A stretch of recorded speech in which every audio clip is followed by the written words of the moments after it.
Hello everyone, welcome back to another episode of the Guild Wars 1 Let's Play.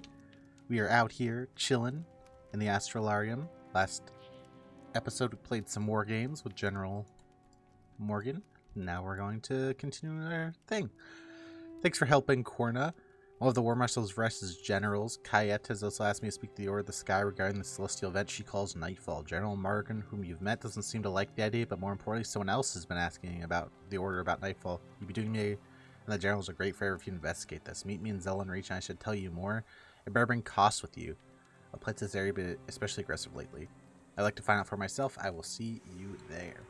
This is quite interesting part of this game where for certain quests you actually are required to bring certain heroes. I don't think there's actually any of the opposite. I've heard someone mention the opposite, but I don't think I don't think there's any quests that require you to not have a certain hero. But anyway, let's go find this individual who's asking about Nightfall. Dun dun dun. Roll credits. Talk to him again. Great, you brought costs with you. There's someone else asking about Nightfall is a young Kornan rabble rouser named Melonni. I didn't want to mention her name before because General Kayat has agents everywhere. She's a bright, dedicated young woman, but I think she's involved in something more powerful than she realizes. Koss knows her, locate her, and find out what she's asking about Nightfall. I always thought she was a member of the Sun Spears, but that kind of implies that she's not actually a member of the Sun Spears.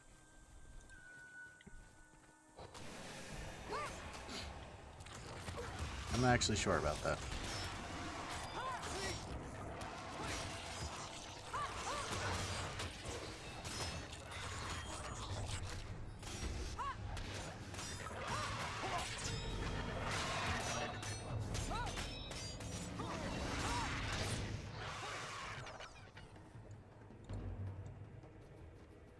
More Corsairs.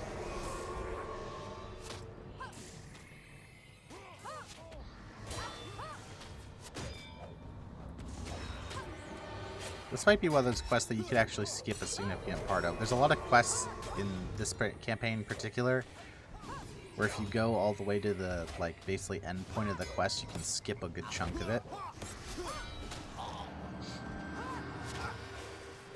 You're a little late now.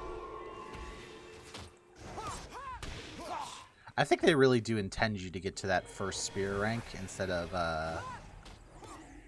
going all the way to level 12, because looking at all the enemies around us and stuff, we would be vastly out leveling the content if we had to get all the way to level 12 for that quest.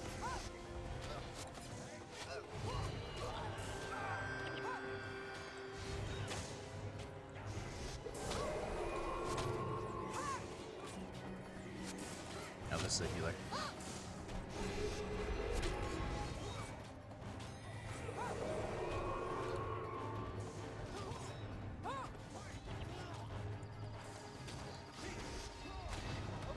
Oh no, don't kill the other guy.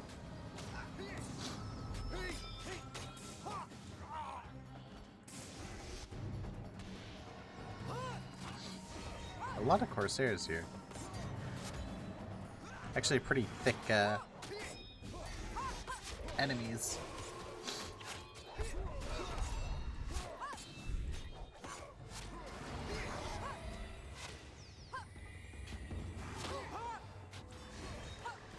Oh, level 10 on these Corsairs too.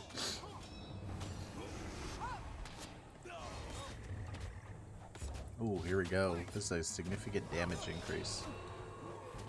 The spear is 3 spear mastery and does significantly more damage than our current spear.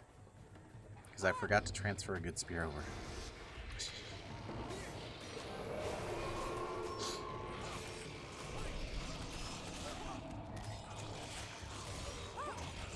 Now that I think about it, it's a little weird that I know they wanted to give Paragons a second weapon. It doesn't really make any sense for them to have a focus, right? But why do Paragons have a shield? They're a ranged class. Like, they're tanky. Like, they have one, you know, they have the second highest armor, or the highest armor rating, excuse me. They share an armor rating with Warrior for the highest. But yeah, they have a high armor rating, and they have a shield. That's a little weird, considering ideally a Paragon isn't going to get hit that much. And they're not like a tank. They're like a buffer. They could have easily just made them medium armor, wait.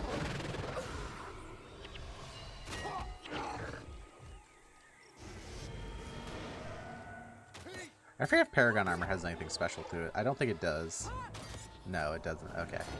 What I mean by that is there's some classes that have different, like, modifiers to their armor. For example, warriors, I believe, get an extra bonus armor to physical damage, and rangers get extra armor to elemental damage. Actually means rangers are the tankiest class for elemental damage, because they use, like, nature. Ranger's a fun class. Ranger was my first class back in the day. I've always kind of liked Ranger. I've also played quite a bit of Ranger in Guild Wars 2 as well.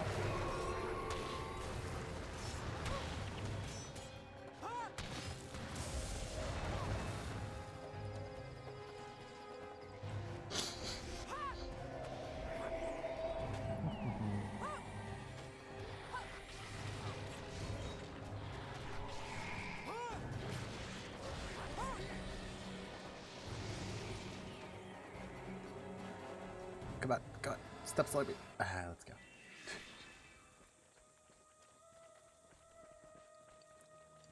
Some more ruins around here. These are kind of like wetlands, I guess. It's pretty cool. I've mentioned it already, but I very much dig the aesthetic of this game. And especially the aesthetic of this campaign. It's probably the second best. Factions is the clear winner in my opinion, but this is probably the second best. I'm trying to think if there's anything that I would consider close. Like, Eye of the North looks better, right? But I don't know, the locations don't feel as cool. Over here, Cormier sent me. It's urgent. Oh, she knows Cormier. Melandru blesses my steps. My heart belongs to Kornan. I'm a dervish of the Sun Spears. Oh, she is a Sun Spear. I thought so. It was weird. He made it sound like she wasn't a Sun Spear. And I know this land better than anyone. Those who threaten my country like Varish, Austin, or Maine shall regret doing so. Oh, she doesn't like Varish. Oh, the gods found you. Something terrible has happened. You know now Cormier is waiting. Hey, over here, Cormier sent me. It's urgent. Melonni, it's been a pleasure to see that scythe, darling. Don't start costs. This is serious. Varish Alsa's generals are asking questions like Nightfall. Excuse me. Cormier has found something connected with it. I will take you to her. Alright. Go to meet the boss woman. What do you know about this Melonni? Melonni? Known her since we were both children in Kornan. You're from Kornan? Yes, the estate's north of Gandhara.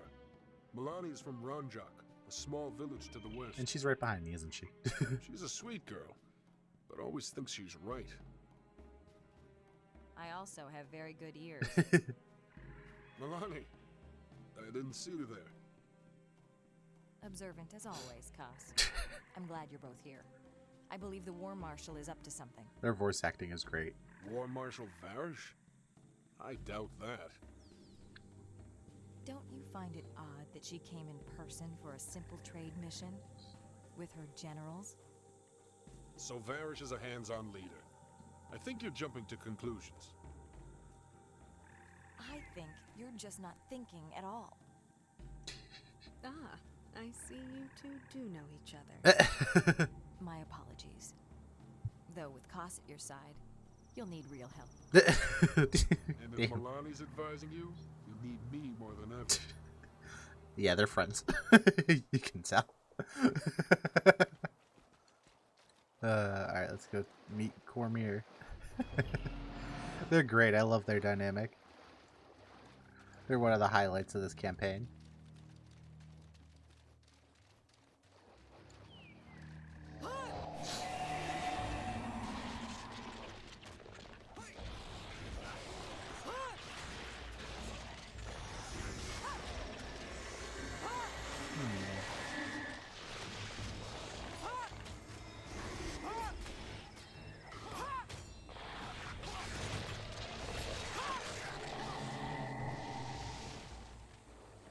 Alright, keep on going.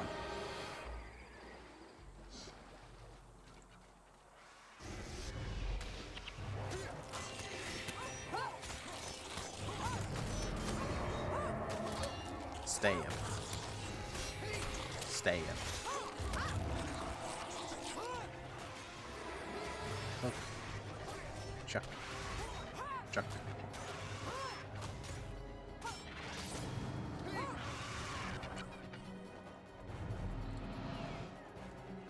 Making our way down Cormyr. Walking fast and we're homebound. Do-do-do-do-do-do.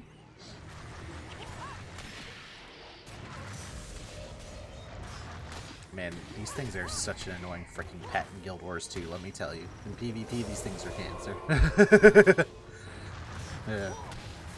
Side unrelated to Guild Wars 1 rant, that pet and the freaking mechanist, they just, which is the new engineer spec, they legit just play the freaking game for you in PvP. You don't have to do anything. They'll just carry you. But anyway, my own saltiness about PvP aside, it's back to Guild Wars 1.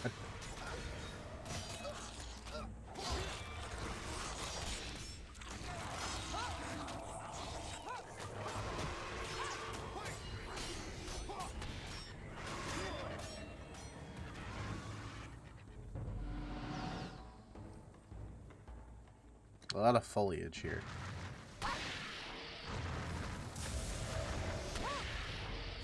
Okay, she's outside of this outpost. I think this is one of those things. So the way quests work in this game is if you leave the instance, a lot of times they will reset. So like, even though Cormyr is right outside this outpost, if we just teleport over to the outpost after getting Melonni, we'd have to go back and redo meeting Melonni. So that's a important thing to notice. Is it here? This inscribed wall. Ruins like the ancient wall are all that remain of Foreigner. The wall is glowing as if it's infused with knowledge. It makes your head hurt. It's like looking into a nightmare. Ah, there we go. Cormyr, I brought them as fast as they could. Thank God. Let's take a look at this and tell me what you think of it. I think it's a wall. Not helpful?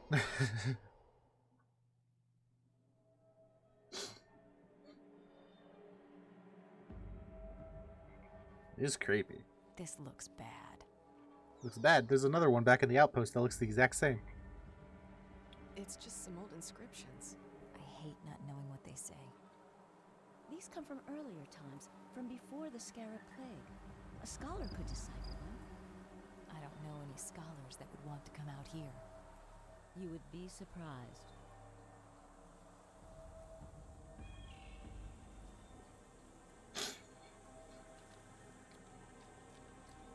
What's that? It's a body. What do you think it is? It's one of the excavation workers. Yes, but look at him. I would like to change my opinion to this looks very bad.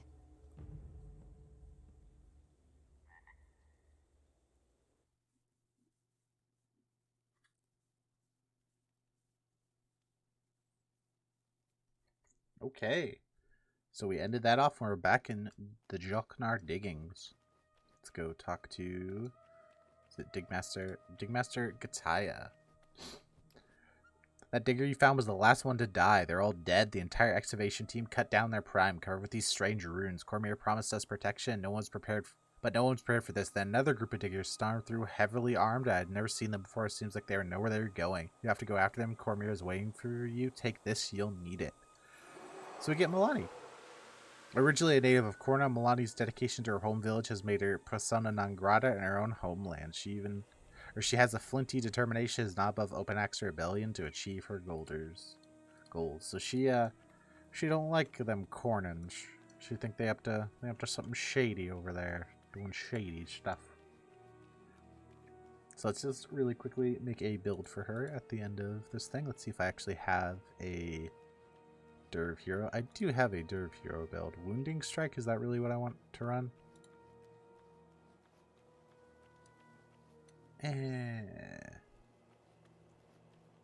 Maybe.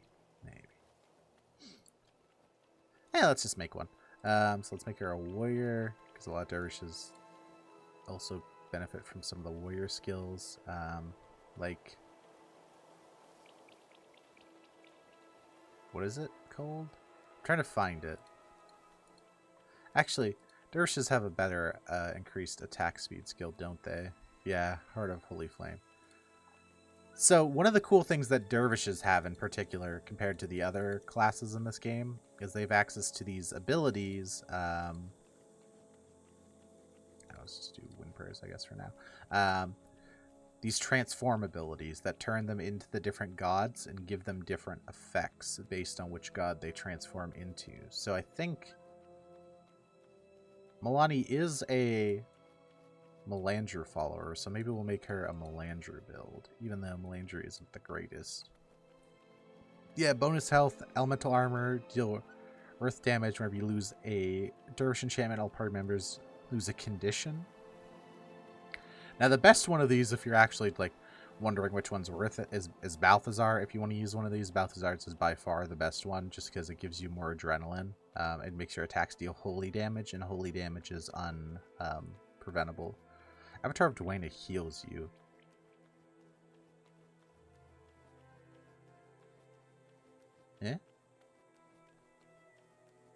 This disease, steal energy, party members of these conditions.